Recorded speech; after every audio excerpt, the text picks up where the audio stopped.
Nosso protagonista acorda no corpo de um nobre totalmente fracassado, Liam, e ao perceber que está agora no corpo de uma criança, entra em pânico. Seu pai o repreende por fazer tanto escândalo, mas, como está de bom humor naquele dia, apenas diz para Liam sentar e tentar não ser uma decepção. Liam ainda não consegue acreditar que tudo aquilo é real, então se convence de que vai acordar a qualquer momento. Mas, no dia seguinte, ele acorda preso como Liam Hamilton e percebe que vai ter que aceitar que essa é sua vida agora. Algum tempo depois, sua empregada pessoal entra em seu quarto para ajudá-lo a se vestir. Liam aproveita a oportunidade para fazer algumas perguntas e descobre que ele é o quinto filho de um conde e que a festa de ontem foi para celebrar o nascimento de sua nova irmãzinha. Mais tarde, Liam conversa com seu irmão mais velho, Bruno, para tentar entender um pouco mais sobre sua vida atual, e descobre que Bruno é o quarto filho da família Hamilton, mas eles estão prestes a perder o status de nobreza. Isso acontece porque há uma regra que impede as famílias nobres de se tornarem pessoas intituladas e arrogantes, exigindo que cada família nobre realize uma grande conquista dentro de 3 gerações. Caso contrário, perderão o título e serão rebaixadas a plebeus. Acontece que a família Hamilton está atualmente na 3ª geração sem nenhuma grande conquista, e é por isso que seu pai e o filho mais velho, Albrevi, estão ansiosos para fazer alguma contribuição à sociedade e manter o status de nobreza. Bruno, por outro lado, não se importa se acabar virando plebeu, pois é um cara tranquilo que não se importa com nada. Liam se surpreende com a falta de preocupação de Bruno, mas, para ser honesto, ele também não liga muito, já que chegou ali ontem e ainda não sabe o que fazer com sua vida. Nesse momento, o professor de lições chega e anuncia que começará as aulas de magia em breve. Assim que Liam ouve a palavra magia, pula da cadeira e pergunta se realmente vai aprender a usá-la. Bruno fica um pouco surpreso com o entusiasmo de Liam e diz que há vários grimórios na sala de armazenamento da família, e que ele pode dar uma olhada, mas adverte que a maioria das pessoas não tem aptidão para magia. Mesmo assim, o instrutor de magia incentiva Liam a estudar magia, pois compreendê-la é importante, mesmo que ele não consiga usá-la. Liam vai até a empregada e pede para ela mostrar onde estão os grimórios. Ela o leva até a biblioteca da mansão, e Liam fica impressionado com o volume de conhecimento ali presente. Ele vasculha as prateleiras e encontra um livro sobre magia elemental básica. Ele o abre e decide testar o que aprendeu. Seguindo as instruções do livro, Liam consegue criar uma chama na ponta do dedo, o que é realmente impressionante para uma primeira tentativa. Liam vai até o escritório de seu pai para pedir permissão para usar a biblioteca dos grimórios, mas como seu pai odeia falar com ele, o conde apenas lhe diz, de forma displicente, que ele pode fazer o que quiser. A interação foi um pouco desanimadora, mas o importante é que ele deu permissão para Liam usar a biblioteca, então ele passa os próximos dias dominando todos os feitiços elementares básicos. Eventualmente, ele aprende a lançar os feitiços sem precisar olhar para o grimório, e Bruno fica maravilhado, já que ele não consegue usar magia de jeito nenhum. Bruno diz que Liam é incrível e logo ele será capaz de se destacar, mas fica curioso sobre as motivações de Liam e pergunta se ele está se esforçando tanto para aprender magia porque quer se tornar o próximo líder da família. Afinal, isso poderia torná-lo um alvo de seu irmão mais velho. No entanto, Liam não tem interesse na política de sucessão da família. Ele só acha magia legal. Agora que dominou todos os feitiços iniciais, decide aprender magia de gelo. Mas, enquanto sai da biblioteca, é chamado por seu pai. O conde soubera do talento de Liam para magia, embora não estivesse nem aí para ele dias atrás. Agora está muito interessado. Ele pede uma demonstração de magia, e Liam mostra que consegue lançar feitiços sem precisar abrir um grimório. O conde fica radiante, pois talvez agora ele possa usar Liam para garantir a posição da família. Ele diz a Liam que pode usar todos os recursos que precisar para seus estudos de magia. De repente, chega um relatório dizendo que um homem apareceu nas terras Hamilton, e o conde ordena que os soldados sejam mobilizados para capturá-lo. Pelo jeito, esse cara deve ser uma grande ameaça, mas isso não diz respeito a Liam. Então ele vai para a floresta para praticar magia. Enquanto caminha pela mata, encontra um homem sentado sob uma árvore, e ele parece um pouco tenso. Quando vê Liam, o homem pergunta se ele é membro da família Hamilton e está ali para capturá-lo. Liam confirma que é membro da família, mas não tem interesse em capturá-lo, e nem sabe quem ele é. O homem fica aliviado ao saber que Liam não está atrás dele, mas percebe que Liam está carregando um grimório e pergunta se ele está estudando magia. Liam confirma e, como acredita que a prática constante é a melhor forma de melhorar, decide praticar ali mesmo. Antes de ir embora, o homem pergunta se Liam quer aprender uma forma mais eficiente de usar magia, o que chama a atenção de Liam. O homem então lhe mostra uma técnica que permite usar 5 tipos diferentes de magia ao mesmo tempo. Liam fica extremamente impressionado, e o homem pergunta se ele gostaria de receber uma aula rápida de magia. Liam, claro, aceita. O homem fica surpreso com a educação de Liam, já que os nobres geralmente são bastante arrogantes, mas Liam é diferente. Afinal, ele acabou de reencarnar ali. Na primeira lição, o homem pede que Liam desenhe 2 diagramas no chão ao mesmo tempo. Liam faz isso e acaba se saindo bem. O próximo passo seria mais difícil de dominar, usar 2 feitiços ao mesmo tempo. Liam tenta lançar um corte de chama com a mão direita e uma bola de fogo com a esquerda. Depois de visualizar os feitiços, ele consegue lançá-los simultaneamente na primeira tentativa. O homem fica impressionado, pois é muito raro alguém conseguir usar essa técnica logo de cara. Ele incentiva Liam a continuar e pede que ele tente usar 3 feitiços ao mesmo tempo. Liam tenta, mas seu poder mágico acaba se dissipando, fazendo com que ele fique desapontado. No entanto, o homem garante que ele fez a técnica corretamente e que o único motivo do feitiço ter falhado foi a falta de energia mágica em seu corpo para sustentar tanto poder ao mesmo tempo. O uso dessa técnica consome uma quantidade insana de poder mágico, então Leon só precisa aprender a controlar melhor sua magia para ser capaz de manter a técnica de múltiplos feitiços. Agora, o homem vai lhe dar uma pequena lição sobre a natureza dessas técnicas e pede para Liam se sentar no chão enquanto faz uma ilustração na terra. Ele desenha os números primos e explica que a técnica de lançar múltiplos feitiços só funciona com números primos. Ele não sabe exatamente o porquê disso, mas basicamente é possível lançar 1, 2 e 3 feitiços ao mesmo tempo, mas se tentar lançar 4, não vai funcionar, por mais que tente. Atualmente, o homem tem um limite de 13 feitiços ao mesmo tempo, o que é impressionante, mas ele tem poder mágico suficiente para facilmente chegar até 6 feitiços. No entanto, devido à regra dos números primos, ele não pode ativar feitiços múltiplos superiores até que seu poder mágico possa suportar 17 feitiços. Liam está em 12, então o homem acredita que com uma boa rotina de treinamento, Liam será capaz de elevar seu poder mágico a grandes alturas. Para ajudá-lo, o homem oferece a Liam um anel especial. O anel é, basicamente, um grimório gigante e tem todos os tipos de feitiços armazenados nele, para que Liam possa aprender quando quiser. Liam coloca o anel animadamente e mais de 300 feitiços começam a fluir em sua cabeça. Ele mal pode esperar para testá-los, então se vira para a floresta e ativa o feitiço Rajada de Vento, criando uma enorme rajada de vento. Ele fica muito feliz com o resultado, então se vira para agradecer ao homem, mas ele não está mais lá. Nesse momento, a empregada de Liam aparece e o avisa de que é perigoso estar sozinho na floresta, já que há um homem suspeito à solta. Ela diz para ele tomar cuidado com quem conversa, mas, além disso, ela trouxe um grimório que o pai dele pediu para ele ter. Ela lhe entrega o livro e vai embora. O homem reaparece atrás de Liam. Ao ser questionado sobre onde ele estava, ele responde que nunca havia ido embora, apenas usou magia de invisibilidade para se esconder, já que não pode ser encontrado ali. Ele também acha o grimório que Liam pegou muito interessante. O homem se oferece para mostrar um truque e pede que Liam abra o grimório e tente invocar um espírito enquanto usa o anel. Quando Liam invoca um espírito de fogo, ele é absorvido pelo anel. O homem faz o mesmo com os outros espíritos elementares, para que Liam possa pedir ajuda deles mais tarde. Quando termina, Liam percebe que o homem se foi e que, desta vez, ele não voltará. Antes de partir, o homem deixou uma mensagem na terra dizendo para Liam continuar treinando sua magia, pois ele certamente se tornará um grande mago no futuro. E, por favor, não conte a ninguém sobre ele, pois ele nunca esteve ali. Liam sabe muito pouco sobre esse homem, mas é inegável que aprendeu mais naquela tarde do que jamais aprenderia sozinho, e para sempre o respeitará como seu mestre. Um mês depois de conhecer seu mestre, Liam continuou com seu treinamento e agora é muito mais habilidoso no uso de sua magia. Nesse momento, Bruno se aproxima de Liam, surpreso ao ver que ele conseguiu fazer carvão branco por conta própria. O carvão branco queima muito mais quente que o carvão comum e não solta fumaça. Ele é realmente útil, mas quase impossível de fazer sem um forno especial e precisão extrema. Bruno está impressionado de que Liam tenha conseguido criar tanto com nada além de magia. Ele também percebe que Liam tem uma bolsa cheia de cristais de lucro, cristais que ajudam a restaurar o poder mágico gasto, e pergunta se Liam fez aqueles também. Liam confirma, embora tenha tido algumas dificuldades no início, pois a técnica exige que ele use 5 tipos de magia ao mesmo tempo, mas eventualmente ele conseguiu dominar. Bruno fica contente ao ver que seu irmão mais novo é tão talentoso, pois isso significa que ele provavelmente ficará bem sozinho. Quanto a Bruno, ele está se casando logo, então não estará mais por perto. Liam fica chocado, já que é a primeira vez que ouve falar sobre o casamento de Bruno. Ele explica que está se casando com uma família nobre de baixo escalão. Eles têm menos dinheiro que a família Hamilton, mas oferecem mais liberdade, então Bruno está feliz com o arranjo. Liam não sabe bem como se sente sobre isso, mas diz que está feliz por Bruno. Antes de partir, Bruno oferece um conselho. Ele diz que o pai deles queria uma filha para poder casá-la com a família real e garantir a posição dos Hamilton como nobres. No entanto, como Liam acabou sendo um menino, o pai o considerou uma decepção e decidiu tentar novamente para ter uma filha. Enquanto isso, ele ficou cada vez mais ansioso sobre a posição da família. Em um ato desesperado, enviou 1000 homens para caçar um monstro que estava selado na floresta. Mas esse plano falhou miseravelmente, resultando na perda de mais de 90% das forças. O pai ainda está tentando realizar alguma grande conquista para a família Hamilton, mas Bruno acha que a família já está condenada. Ele quer que Liam pense em uma maneira de viver de forma independente. Liam decide seguir o conselho de Bruno e começa a vender seus produtos para ganhar seu próprio dinheiro. Isso vai muito bem para ele, já que o carvão branco é uma mercadoria valiosa e pode ser vendido por um bom preço. No entanto, ele precisa de algo mais lucrativo para conseguir viver de forma independente. Como já está na cidade, Liam decide fazer uma pausa em uma loja de macarrão e pede um prato de ramen. A dona da loja prepara uma tigela para ele e Liam adora o sabor. Muitas outras pessoas na cidade também amam, mas os noodles são feitos do zero e não duram muito tempo. Liam tem uma grande ideia para lucrar ainda mais e, após um pouco de trabalho, ele começa a desenvolver algo novo para aumentar seu lucro. Liam decide mostrar para sua criada e o chefe de cozinha sua mais recente invenção, um bloco de macarrão que, quando se coloca água quente sobre ele, se transforma instantaneamente em um delicioso prato de macarrão. Ele explica com orgulho que usou seus espíritos para cozinhar e desidratar os macarrões, fazendo com que durem muito mais e possam ser preparados quase que instantaneamente. Ele acredita que essa invenção será amplamente apreciada e corre para a guilda dos mercadores para vendê-la. No entanto, o mercador diz que ele não pode distribuir seu produto, já que ele é apenas o quinto filho da família Hamilton. Para vender qualquer coisa, ele precisará de uma permissão escrita de seu pai ou de seu irmão mais velho, Albrevi. Liam, desconfiado de que não conseguirá a permissão sem ter que dividir os lucros, sai desanimado. Quando chega em casa, descobre que foi Albrevi quem instruiu o mercador a negar o pedido de Liam, por pura inveja do sucesso dele. Albrevi não suporta a ideia de seu irmão mais novo ser bem-sucedido, então faz de tudo para impedi-lo. Contudo, Liam está determinado a vender seus produtos e decide tomar medidas drásticas. Ele coloca seus produtos em uma caixa de itens que criou com o anel do homem e prepara uma magia de invocação, mas, em vez de invocar um espírito, acaba invocando um clone perfeito de si mesmo. Ele envia o clone para uma terra vizinha para vender seus produtos. Vários dias depois, o clone de Liam manda uma mensagem dizendo sobre as vendas que realizou, e parece que Liam está no caminho para se tornar independente. Enquanto não está vendendo seus produtos, Liam usa seu clone para praticar seus feitiços de ataque e está feliz por finalmente conseguir controlar o feitiço de míssil mágico. Um dia, enquanto prática, ele ouve alguém se aproximando, então dispensa seu clone e sai para ver quem é. Para sua surpresa, é Albrevi, que imediatamente pergunta a Liam o que ele quer se tornar no futuro. Liam sabe que Albrevi só quer descobrir se ele é uma ameaça para a posição de herdeiro da família, mas Liam não tem interesse em política familiar. Ele diz a Albrevi que quer se tornar independente. Aliviado por não ter que competir com Liam pela herança, Albrevi oferece ajuda, dizendo que vai falar bem dele para que ele consiga entrar na guilda dos caçadores. No final do dia, Liam vai até a guilda dos caçadores, onde é recebido com ceticismo pelos membros, que não acreditam que alguém tão jovem como ele possa estar ali. Ele encontra o mestre da guilda, que já tinha ouvido falar dele por meio de Albrevi e diz que, antes de aceitá-lo, Liam precisa fazer um teste. O mestre pede que Liam dispare um feitiço ofensivo contra ele, usando qualquer encantamento que quiser. No entanto, Liam nunca tinha ouvido falar de encantamentos e fica confuso. O mestre da guilda esperava que Liam fosse um pouco mais forte, dado que Albrevi o recomendou, mas quando Liam dispara o feitiço, o mestre quase tem uma experiência de morte. Felizmente, Liam teve o bom senso de não mirar diretamente nele. Depois de se acalmar, o mestre concede a Liam o status de classe B. Agora, com sua nova classificação, Liam está pronto para enfrentar sua primeira missão. Antes de sair, ele é abordado por uma garota chamada Azuna, que ficou impressionada com as habilidades de Liam e pergunta se ele quer formar uma equipe com ela. Liam havia planejado ir sozinho, mas concorda em fazer parceria com ela. Azuna fica radiante e o puxa pela mão para ir trabalhar, mas Liam fica confuso, já que nenhum dos dois recebeu uma missão ainda. Azuna explica que apenas as equipes de rank A ou superior recebem missões, e os outros têm que sair e matar monstros perigosos para uma recompensa. Por sorte, logo eles encontram um grupo de lobos, mas Azuna duvida que consigam lidar com tantos. Liam, no entanto, acredita que será uma vitória fácil para os dois. Ele pede a Azuna para eliminar os lobos depois que ele os incapacitar. Liam invoca alguns espíritos da terra e os usa como isca para atrair os lobos. Quando os lobos mordem, ele faz os gnomos trancarem suas mandíbulas, deixando-os imobilizados. Azuna fica livre para derrotá-los um a um. No final, eles matam 42 lobos e, ao apresentar os corpos ao mestre da guilda, ele fica tão impressionado com suas habilidades que lhes oferece uma missão especial. Uma pessoa importante virá à cidade nos próximos dias, e o mestre da guilda quer que Liam e Azuna matem uma lagarta blindada que está bloqueando o caminho, pois seria um desastre se essa pessoa fosse ferida. Liam leva a missão muito a sério e logo encontra a lagarta blindada. No entanto, entanto, não importa o que façam, eles não conseguem matá-la. Os golpes de Azuna e a magia de Lian não têm efeito sobre a carapaça dura dela. Durante uma pausa, Azuna brinca dizendo que só algo mais poderoso do que eles pode derrotar a lagarta, mas Lian não está pronto para desistir. Através da armadura da lagarta, seria uma vitória fácil, mas não havia como fazer cair um meteoro aqui. No entanto, como se fosse um sinal, Azuna deu a Lian uma ideia incrível. Ele pediu que ela distraísse a lagarta enquanto ele se preparava. Azuna, sem saber o que Lian planejava, seguiu o plano e conseguiu atrair a atenção da lagarta. Quando ela estava na posição certa, Lian abriu sua caixa de itens e fez cair uma enorme pedra sobre a lagarta, matando-a com um único golpe. A técnica foi tão eficaz que eles conseguiram matar uma segunda lagarta. Lian temia que houvesse mais lagartas por perto, então usou um feitiço de busca e, para sua surpresa, encontrou uma segunda lagarta próxima, que ele também matou. O mestre da guilda, impressionado com a performance de Lian e Azuna,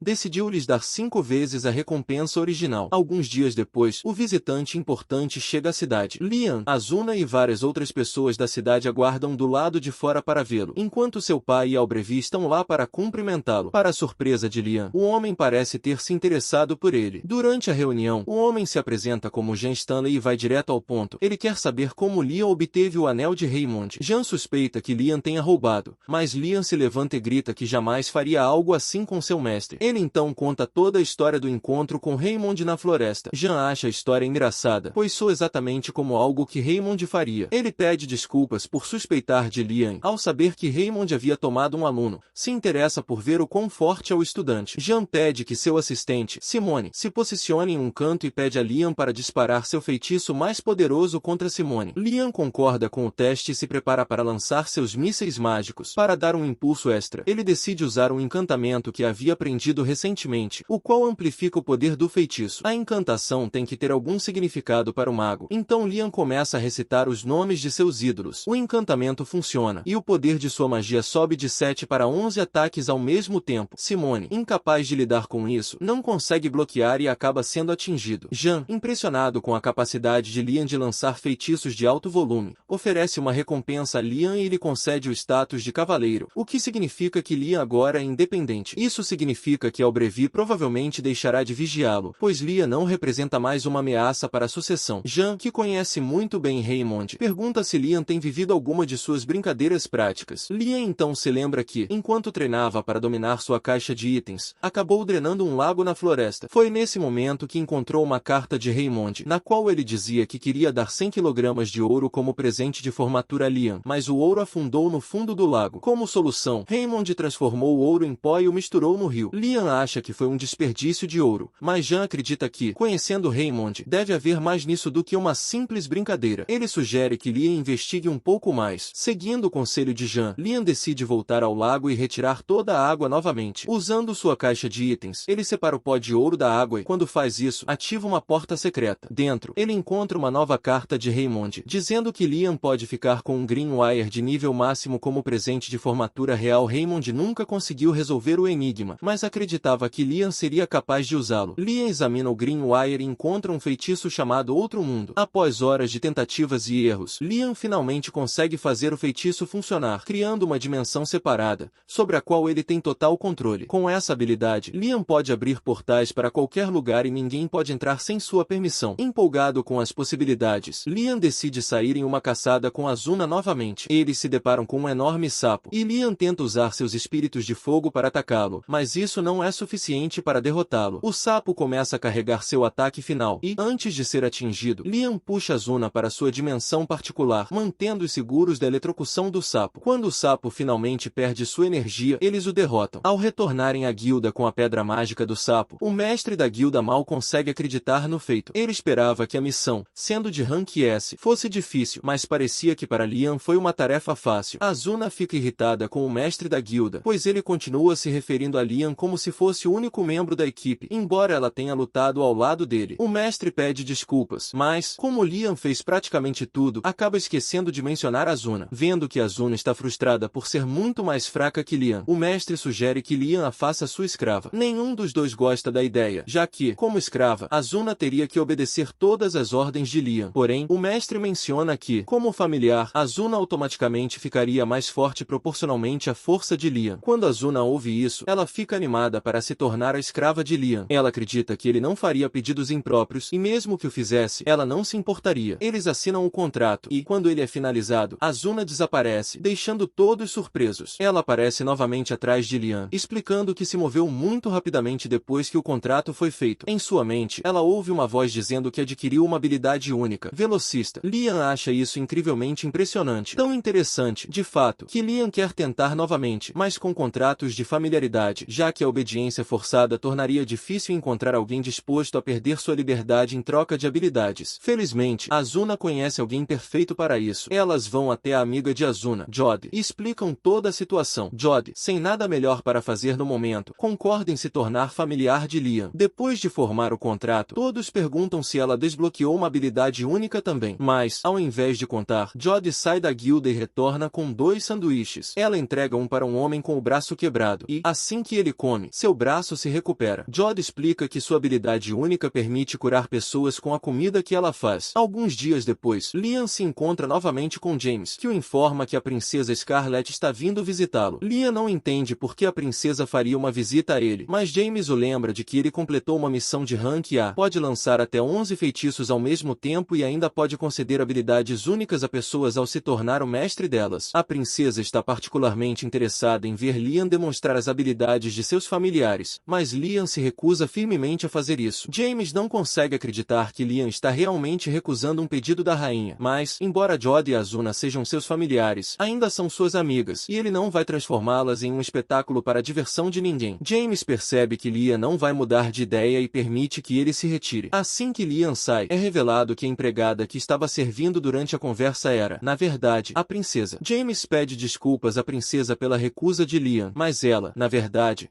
acha interessante que Lian esteja disposto a desafiar a realeza para proteger seus amigos. Ela quer ver se ele se manterá firme quando se encontrar com ela cara a cara. No dia seguinte, Lian é chamado para encontrar a princesa Scarlet, que, desta vez, não está disfarçada. Lian entra no palácio e se ajoelha diante dela, mas Scarlet, querendo ir direto ao ponto, pede que tragam uma cadeira para Lian. Ela menciona que ouviu falar da sua vitória sobre a lagarta blindada e o sapo gigante. Ela está particularmente impressionada por ele ter matado o sapo sem usar magia de alto nível, pois ninguém mais conseguiu fazer isso. No entanto, o que a interessa ainda mais são os familiares de Lian, então ela pede para ver o que eles podem fazer. Lian percebe que ela está tentando usar sua autoridade para forçá-lo a obedecer, mas ele se recusa a aceitar o pedido. Scarlet pergunta se ele realmente pretende recusar uma ordem direta de uma nobre, mas, independentemente das consequências, Lian permanece firme em sua resposta. Ele se recusa absolutamente a transformar seus amigos em um espetáculo de circo. Ele está totalmente preparado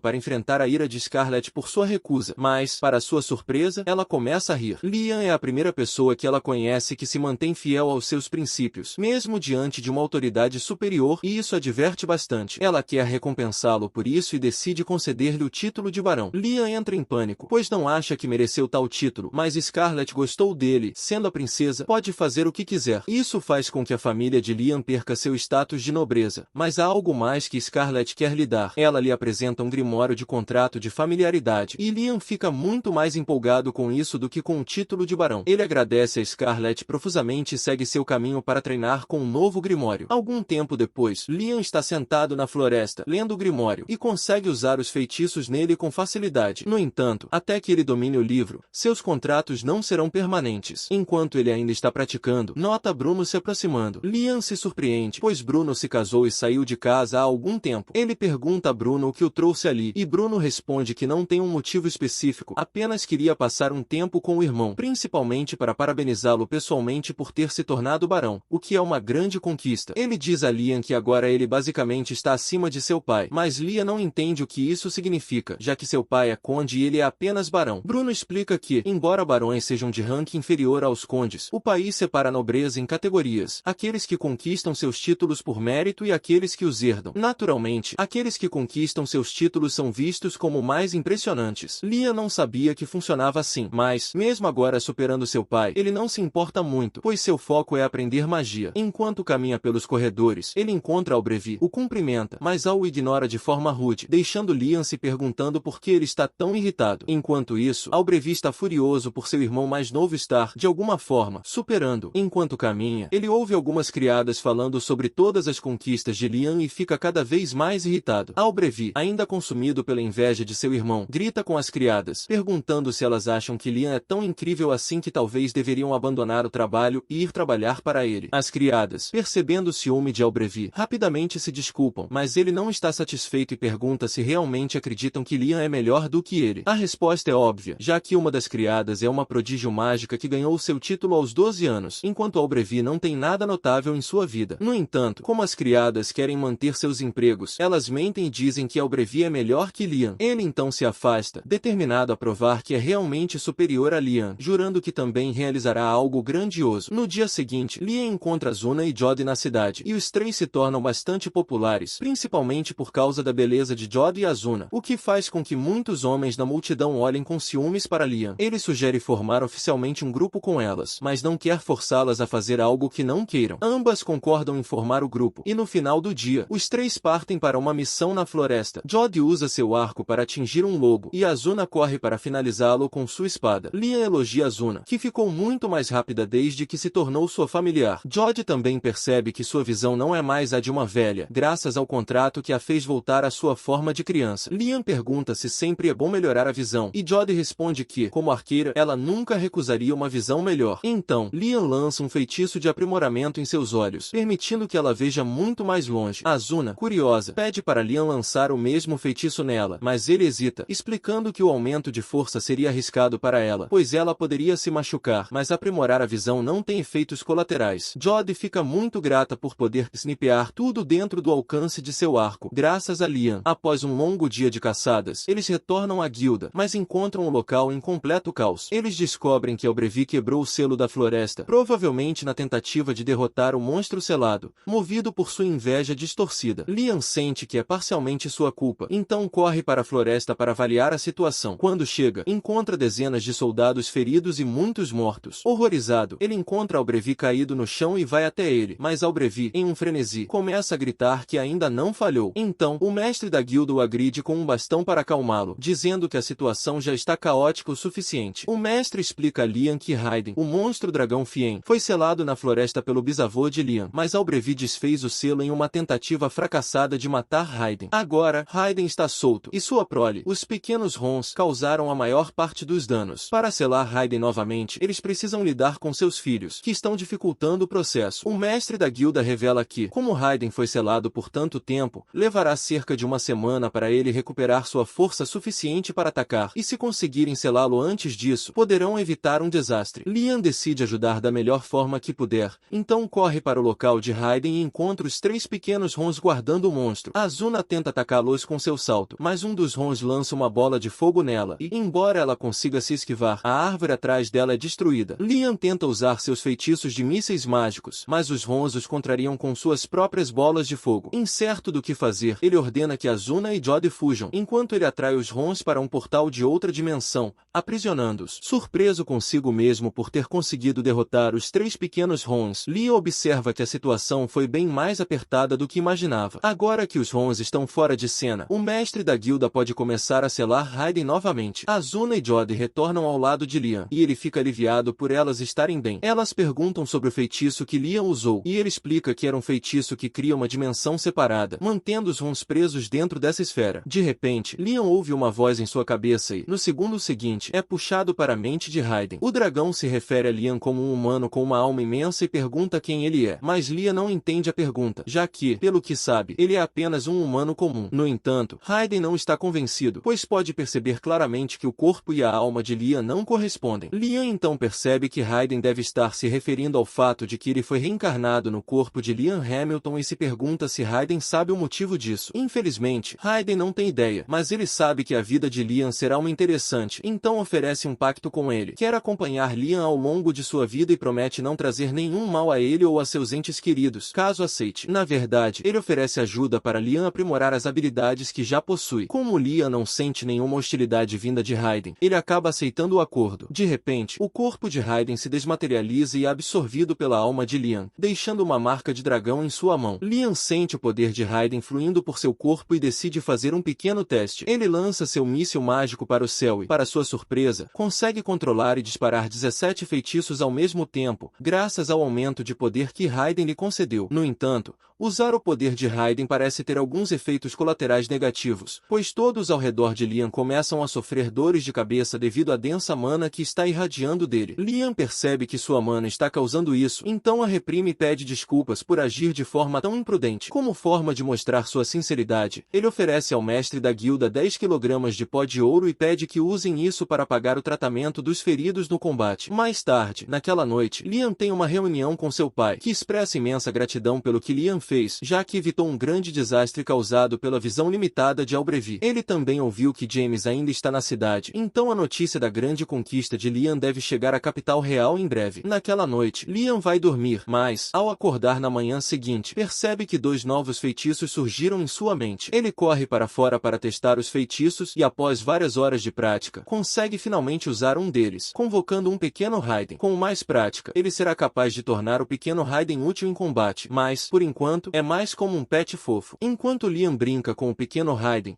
a princesa Scarlet se aproxima dele por trás e reconhece a magia que ele usou como sendo magia sagrada. Ela já sabia que Liam era impressionante, mas não imaginava que ele seria capaz de usar magia sagrada tão jovem. No entanto, o motivo de Scarlet estar ali não é esse. Ela veio entregar a Liam sua recompensa por ter derrotado o dragão Fien. Ela queria pessoalmente conceder-lhe um título de nobreza mais alto, mas os outros nobres se opuseram fortemente à ideia de promover um jovem sem terras. Então, em vez disso, ela decide lhe dar a Ordem da Fênix, terceira classe. Enquanto está ali, ela também quer saber como Liam conseguiu derrotar o dragão, pois, dependendo dos detalhes, ela pode ter que declará-lo herói nacional. Contudo, a princesa fica completamente horrorizada ao saber que Liam absorveu o dragão Fien. Ela acha que isso significa que estava totalmente errada sobre ele, mas, ao mesmo tempo, ela acabou de vê-lo usar magia sagrada, então talvez não. De qualquer forma, ela diz a Liam para manter esse detalhe em segredo, aconteça o que acontecer. No dia seguinte, Liam recebe um baú com 3.000 moedas de ouro como dinheiro de silêncio. Ele não entende por que a princesa quer tanto que ele fique quieto, mas decide que vai seguir em frente e fazer o que lhe pedem. E assim termina o episódio 3. Não perca a próxima parte!